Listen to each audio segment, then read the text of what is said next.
السلام علیکم ورحمۃ اللہ وبرکاتہ نحمدہ ونصلی علی رسولہ الکریم اما بعد فاعوذ باللہ من الشیطان الرجیم بسم اللہ الرحمن الرحیم رب اشرح لی صدری ویسر لی امری واحلل عقدۃ من لسانی یفقہوا قولی واجعل لی وزیرا من اہلی ربنا زدنا علما اللہم فقہنا فی الدین اللہم ایدنا بروح القدس اللہم بارک لنا فی اوقاتنا آمین ثم آمین یا رب العالمین۔ ہم پڑھ رہے تھے 15واں پارہ اللہ کی رحمت سے، ہم نے 10 آیات پڑھی تھی، آج ہم پڑھیں گے انشاءاللہ 11ویں آیت۔ وَيَدْعُ الْإِنسَانُ بِالشَّرِّ دُعَاءَهُ بِالْخَيْرِ وَكَانَ الْإِنسَانُ عَجُولًا۔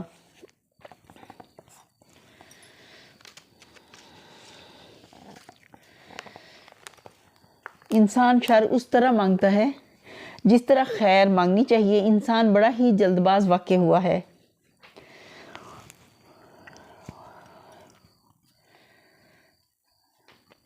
یہ جواب ہے کفار مکہ کی ان احمقانہ باتوں کا جو وہ بار بار نبی صلی اللہ علیہ وسلم سے کہتے تھے کہ بس لے آؤ وہ عذاب جس سے تم ہمیں ڈرایا کرتے ہو۔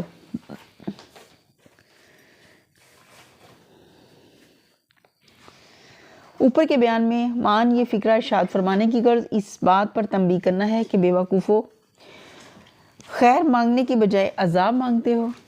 تمہیں کچھ اندازہ بھی ہے کہ اللہ کا عذاب جب کسی قوم پر آتا ہے تو اس کی کیا درگت بنتی ہے۔ اس کے ساتھ اس فکرے میں ایک لطیف تنبیہ مسلمانوں کے لیے بھی تھی کہ جو کفار کے ظلم و ستم اور ان کی ہٹ درمیوں سے تنگ آ کر کبھی کبھی ان کے حق میں نزول عذاب کی دعا کرنے لگتے تھے، حالانکہ ابھی انہی کفار میں بہت سے وہ لوگ موجود تھے جو آگے چل کر ایمان لانے والے اور دنیا بھر میں اسلام کا جھنڈا بلند کرنے والے تھے۔ اس پر اللہ تعالیٰ فرماتا ہے کہ انسان بڑا ہی بے صبرا واقع ہوا ہے، ہر وہ چیز مانگ بیٹھتا ہے جس کی بروقت ضرورت محسوس ہوتی ہے، حالانکہ بعد میں اسے خود تجربے سے معلوم ہو جاتا ہے کہ اگر اس وقت اس کی دعا قبول کر لی جاتی تو وہ اس کے حق میں خیر نہ ہوتی۔ وَجَعَلْنَا اللَّيْلَ وَالنَّهَارَ آیَتَيْنِ فَمَحَوْنَا آیَةَ اللَّيْلِ وَجَعَلْنَا آیَةَ النَّهَارِ مُبْصِرَةً لِتَبْتَغُوا فَضْلًا مِّن رَّبِّكُمْ وَلِتَعْلَمُوا عَدَدَ السِّنِينَ وَالْحِسَابَ وَكُلَّ شَيْءٍ فَصَّلْنَاهُ تَفْصِيلًا۔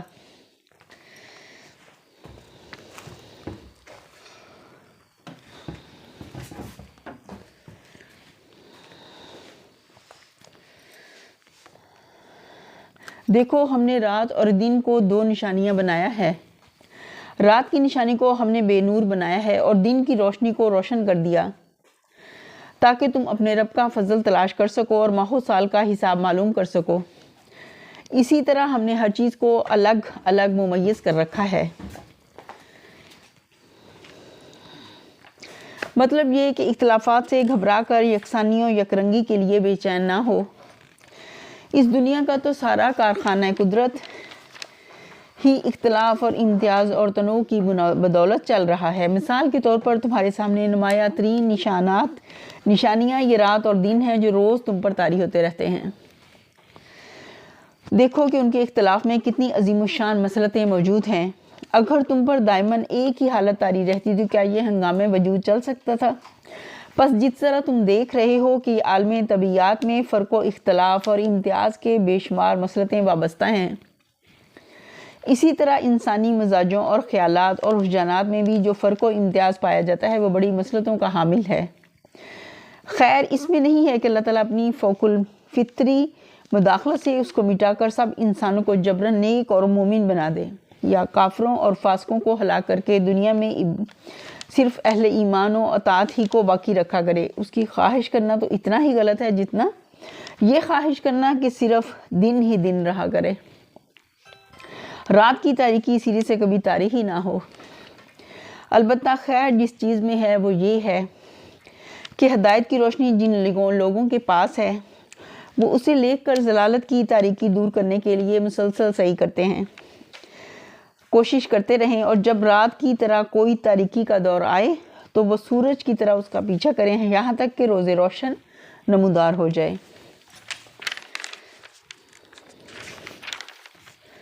وَكُلَّ إِنسَانٍ أَلْزَمْنَاهُ طَائِرَهُ فِي عُنُقِهِ وَنُخْرِجُ لَهُ يَوْمَ الْقِيَامَةِ كِتَابًا يَلْقَاهُ مَنشُورًا۔ ہر انسان کا شگون ہم نے اس کے گلے میں اپنے گلے میں لٹکا رکھا ہے، اور قیامت کے روز ہم ایک نوشتہ اس کے لیے نکالیں گے جسے وہ کھلی کتاب کی طرح پائے گا۔ یعنی ہر انسان کی نیک بختی و بدبختی اور اس کے انجام کی بھلائی اور برائی کے اسباب و وجوہ خود اس کی اپنی ذات ہی میں موجود ہیں۔ اپنے اوصاف، اپنی سیرت و کردار اور اپنی قوت تمیز اور قوت فیصلہ و انتخاب کے استعمال سے وہ خود ہی اپنے آپ کو سعادت کا مستحق بھی بناتا ہے اور شقاوت کا مستحق بھی۔ نادان لوگ اپنی قسمت کے شگون باہر لیتے پھرتے ہیں اور ہمیشہ خارجی اسباب ہی کو اپنی بدبختی کا ذمہ دار ٹھہراتے ہیں، مگر حقیقت یہ ہے کہ ان کا پروانہ خیر و شر ان کے اپنے گلے کا ہار ہے۔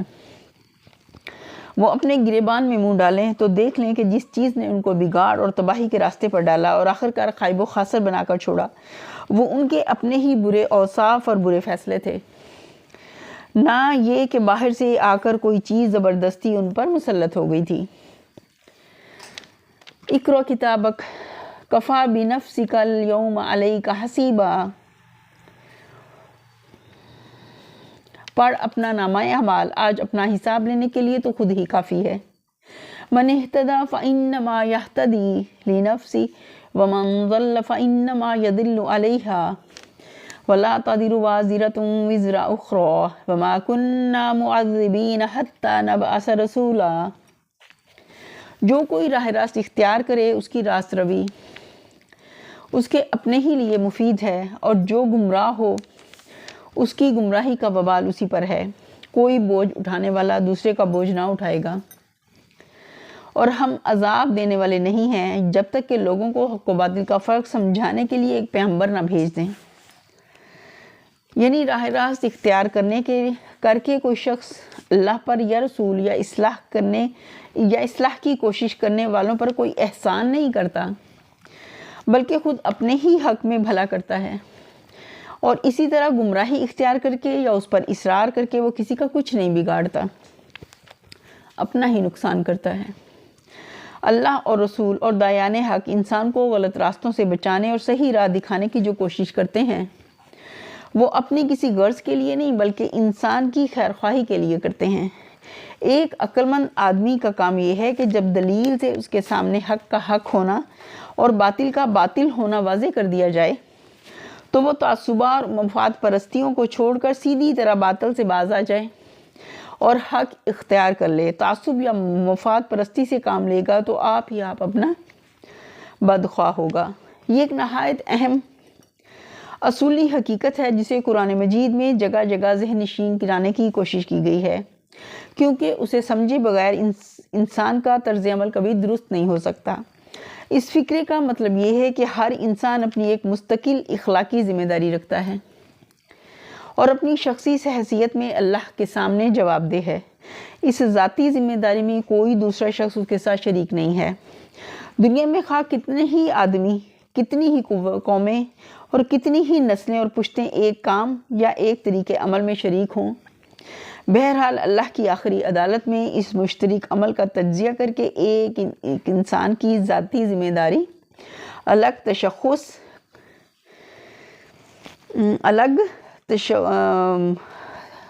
مطلب شناخت کر لی جائے گی، اور اس کو جو بھی جزا یا سزا ملے گی اس عمل کی ملے گی جس کا وہ خود اپنی انفرادی حیثیت میں ذمہ دار ثابت ہوگا۔ اس انصاف کی میزان میں نہ یہ ممکن ہوگا کہ دوسروں کے کیے کا وبال اس پر ڈال دیا جائے، اور نہ یہی ممکن ہوگا کہ اس کے کرتوتوں کا بار گناہ کسی اور پر پڑ جائے۔ اس لیے ایک دانشمند آدمی کو یہ نہ دیکھنا چاہیے کہ دوسرے کیا کر رہے ہیں، بلکہ اسے ہر وقت اس بات پر نگاہ رکھنی چاہیے کہ وہ خود کیا کر رہا ہے۔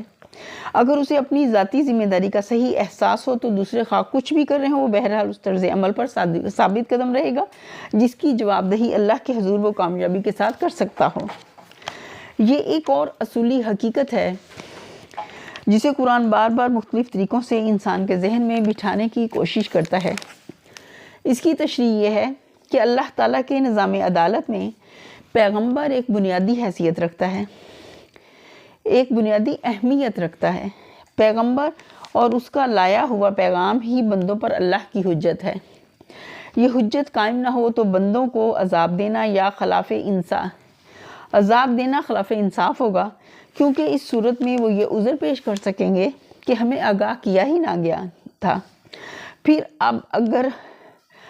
پھر اب ہم پر یہ گرفت کیسی؟ مگر جب یہ حجت قائم ہو جائے تو اس کے بعد انصاف کا تقاضا یہی ہے کہ وہ ان لوگوں کو سزا دی جائے جنہوں نے اللہ کے بھیجے ہوئے پیغام سے منہ موڑا ہو یا پا کر پھر اس سے انحراف کیا ہو۔ بیوقوف لوگ اس طرح کی آیات پڑھ کر اس سوال پر غور کرنے لگتے ہیں کہ جن لوگوں کے پاس کسی نبی کا پیغام نہیں پہنچا ان کی پوزیشن کیا ہوگی۔ حالانکہ ایک عقل مند آدمی کو غور اس بات پر کرنا چاہیے کہ تیرے پاس تو پیغام حق پہنچ چکا، اب تیری اپنی پوزیشن کیا ہے؟ رہے دوسرے لوگ تو یہ اللہ ہی بہتر جانتا ہے کہ کس کے پاس کب، کس طرح اور کس حد تک اس کا پیغام پہنچا ہے اور اس نے اس کے معاملے میں کیا رویہ اختیار کیا اور کیوں کیا۔ عالم غیب کے سوا کوئی بھی یہ نہیں جان سکتا کہ کس پر اللہ کی حجت پوری ہوئی اور کس پر نہیں ہوئی۔ وَإِذَا أَرَدْنَا أَن نُهْلِكَ قَرْيَةً أَمَرْنَا مُتْرَفِيهَا فَفَسَقُوا فِيهَا فَحَقَّ عَلَيْهَا الْقَوْلُ فَدَمَّرْنَاهَا تَدْمِيرًا۔ جب ہم کسی بستی کو ہلاک کرنے کا ارادہ کرتے ہیں تو اس کے خوشحال لوگوں کو حکم دیتے ہیں کہ وہ اس میں نافرمانیاں کرنے لگتے ہیں، تب عذاب کا فیصلہ اس بستی پر چسپاں ہو جاتا ہے اور ہم اسے برباد کر کے رکھ دیتے ہیں۔ اس آیت میں حکم سے مراد حکم طبعی اور قانون فطری ہے، یعنی قدرتی طور پر ہمیشہ ایسا ہی ہوتا ہے کہ جب کسی قوم کی شامت آنے والی ہوتی ہے تو اس کے مترفین فاسق ہو جاتے ہیں۔ ہلاک کرنے کے ارادے کا مطلب یہ نہیں ہے کہ اللہ تعالیٰ یوں ہی بے قصور کسی بستی کو ہلاک کرنے کا ارادہ کر لیتا ہے، بلکہ اس کا مطلب یہ ہے کہ جب کوئی انسانی آبادی برائی کے راستے پر چل پڑتی ہے اور اللہ فیصلہ کر لیتا ہے کہ اسے تباہ کرنا ہے تو اس فیصلے کا ظہور اس طریقے سے ہوتا ہے۔ دراصل جس حقیقت پر اس آیت میں متنبہ کیا گیا ہے وہ یہ ہے کہ ایک معاشرے کو آخر کار جو چیز تباہ کرتی ہے وہ اس کے کھاتے پیتے خوشحال لوگوں اور اونچے طبقوں کا بگاڑ ہے۔ جب کسی قوم کی شامت آنے کو ہوتی ہے تو اس کے دولت مند اور صاحب اقتدار لوگ فسق و فجور پر اتر آتے ہیں، ظلم و ستم اور بدکاریاں شرارتیں کرنے لگتے ہیں اور آخر یہی فتنہ پوری قوم کو لے ڈوبتا ہے۔ لہٰذا جو معاشرہ اپنا آپ دشمن نہ ہو اسے فکر رکھنی چاہیے کہ اس کے ہاں اقتدار کی باغیں اور معاشی دولت کی کنجیاں کم ظرف اور بد اخلاق لوگوں کے ہاتھوں میں نہ جانے پائیں۔ وَكَمْ أَهْلَكْنَا مِنَ الْقُرُونِ مِن بَعْدِ نُوحٍ وَكَفَىٰ بِرَبِّكَ بِذُنُوبِ عِبَادِهِ خَبِيرًا بَصِيرًا۔ دیکھ لو کتنی ہی نسلیں ہیں جو نوح کے بعد ہمارے حکم سے ہلاک ہوئیں۔ تیرا رب اپنے بندوں کے گناہوں سے پوری طرح باخبر ہے اور سب کچھ دیکھ رہا ہے۔ مَا كَانَ يُرِيدُ الْعَاجِلَةَ عَجَّلْنَا لَهُ فِيهَا مَا نَشَاءُ لِمَن نُرِيدُ ثُمَّ جَعَلْنَا لَهُ جَهَنَّمَ يَصْلَاهَا مَذْمُومًا مَدْحُورًا۔ جو کوئی عاجلہ کا خواہش مند ہو اسے یہی ہم دے دیتے ہیں، جو کچھ بھی جسے دینا چاہیں پھر اس کے مقسوم میں جہنم لکھ دیتے ہیں جسے وہ تاپے گا ملامت زدہ اور رحمت سے محروم ہو کر۔ عاجلہ کے لغوی معنی ہے جلدی ملنے والی چیز، اور اصطلاحاً قرآن مجید اس لفظ کو دنیا کے لیے استعمال کرتا ہے جس کے فائدے اور نتائج اسی زندگی میں حاصل ہو جاتے ہیں۔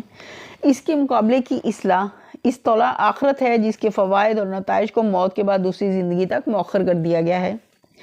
مطلب یہ ہے کہ جو شخص آخرت کو نہیں مانتا یا آخرت تک صبر کرنے کے لیے تیار نہیں ہے اور اپنی کوششوں کا مقصود صرف دنیا اور اس کی کامیابیوں اور خوشحالیوں ہی کو بناتا ہے، اسے جو کچھ بھی ملے گا بس دنیا میں مل جائے گا، آخرت میں وہ کچھ نہیں پا سکتا، اور بات صرف یہیں تک نہ رہے گی کہ اسے کوئی خوشحالی آخرت میں نصیب ہوگی، بلکہ مزید برآں دنیا پرستی اور آخرت کی جو ابدی ذمہ داریوں سے بے پرواہی اس کے طرز عمل کو بنیادی طور پر ایسا غلط کر کے رکھ دے گی کہ آخرت میں وہ الٹا جہنم کا مستحق ہوگا۔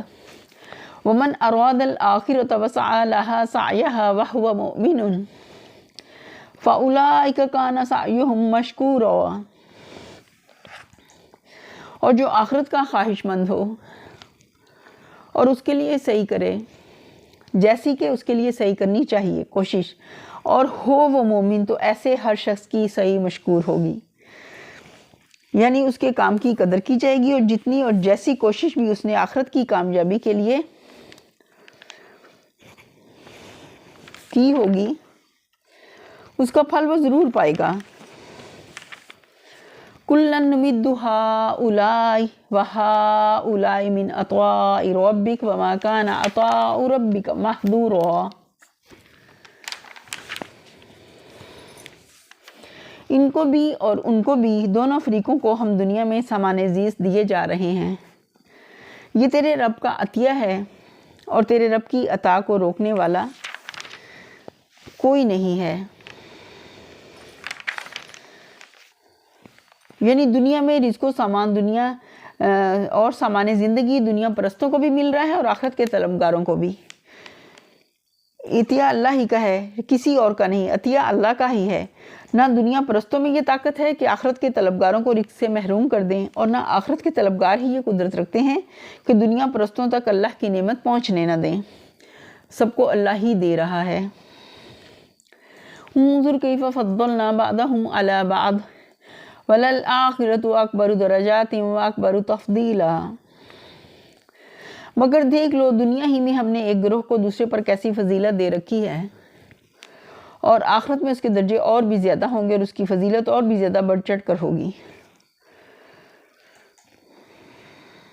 یعنی دنیا میں یہ فرق نمایاں ہو جاتا ہے کہ آخرت کے طلبگار دنیا پرست لوگوں پر فضیلت رکھتے ہیں۔ یہ فضیلت اس اعتبار سے نہیں ہے کہ ان کے کھانے اور لباس اور مکان اور سواریاں اور تمدن و تہذیب کے ٹھاٹھ ان سے کچھ بڑھ کر ہیں، بلکہ اس اعتبار سے ہے کہ جو کچھ بھی پاتے ہیں صداقت، دیانت اور امانت کے ساتھ پاتے ہیں، اور وہ جو کچھ پا رہے ہیں ظلم سے، بے ایمانیوں سے اور طرح طرح کی حرام خوریوں سے پا رہے ہیں۔ اس کے برعکس جو لوگ ہیں، پھر ان کو جو کچھ ملتا ہے وہ اعتدال کے ساتھ خرچ ہوتا ہے، اس میں سے حقداروں کے حقوق ادا ہوتے ہیں، اس میں سے سائل اور محروم کا حصہ بھی نکلتا ہے، اور اس میں سے اللہ کی خوشنودی کے لیے دوسرے نیک کاموں پر بھی مال صرف کیا جاتا ہے۔ اس کے برعکس دنیا پرستوں کو جو کچھ ملتا ہے وہ عیاشیوں اور حرام کاریوں اور طرح کے فساد انگیز اور فتنہ خیز کاموں میں پانی کی طرح بہایا جاتا ہے۔ حرام جس طرح آتا ہے اسی طرح چلا بھی جاتا ہے۔ اس طرح تمام حیثیتوں سے آخرت کے طلبگار کی زندگی خدا پرستی، خدا ترسی اور پاکیزگی اخلاق کا ایسا نمونہ ہوتی ہے جو پیوند لگے ہوئے کپڑوں اور خس کی جھونپڑیوں میں بھی اس قدر درخشاں نظر آتا ہے کہ دنیا پرست کی زندگی اس کے مقابلے میں ہر چشمے بینا کو تاریک نظر آتی ہے۔ یہی وجہ ہے کہ بڑے بڑے جبار بادشاہوں اور دولت مند امیروں کے لیے بھی ان کے ہم جنس انسانوں کے دلوں میں کوئی سچی عزت اور محبت اور عقیدت کبھی پیدا نہ ہوئی، اور اس کے برعکس فاقہ کش اور بوریا نشیں اتقیاء کی فضیلت، جو تقوی پرست لوگ ہیں ان کی بات ہو رہی ہے، کو خود دنیا پرست لوگ بھی ماننے پر مجبور ہو گئے۔ یہ کھلی کھلی علامتیں اس حقیقت کی طرف صاف اشارہ کر رہی ہیں کہ آخرت کی پائیدار مستقل کامیابیاں ان دونوں گروہوں میں سے کس کے حصے میں آنے والی ہیں۔ لا تجعل مع اللہ الہا آخر فتقعد مذموما مخذولا۔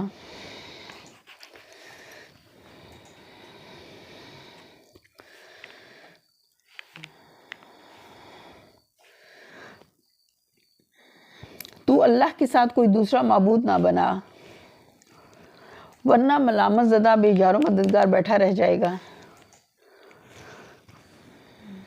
اس کا ترجمہ اس دوسرا ترجمہ اس فقرے کا یہ بھی ہو سکتا ہے کہ اللہ کے ساتھ کوئی اور خدا نہ گھڑ لے یا کسی اور کو خدا کرنا قرار دے لے۔ یہیں پر ہم اپنے لیسن کا اختتام کرتے ہیں۔ وآخر دعوانا الحمد للہ رب العالمین۔ سبحان ربک رب العزت عما یصفون وسلام علی المرسلین والحمد للہ رب العالمین۔ آمین ثم آمین یا رب العالمین۔ السلام علیکم ورحمۃ اللہ وبرکاتہ۔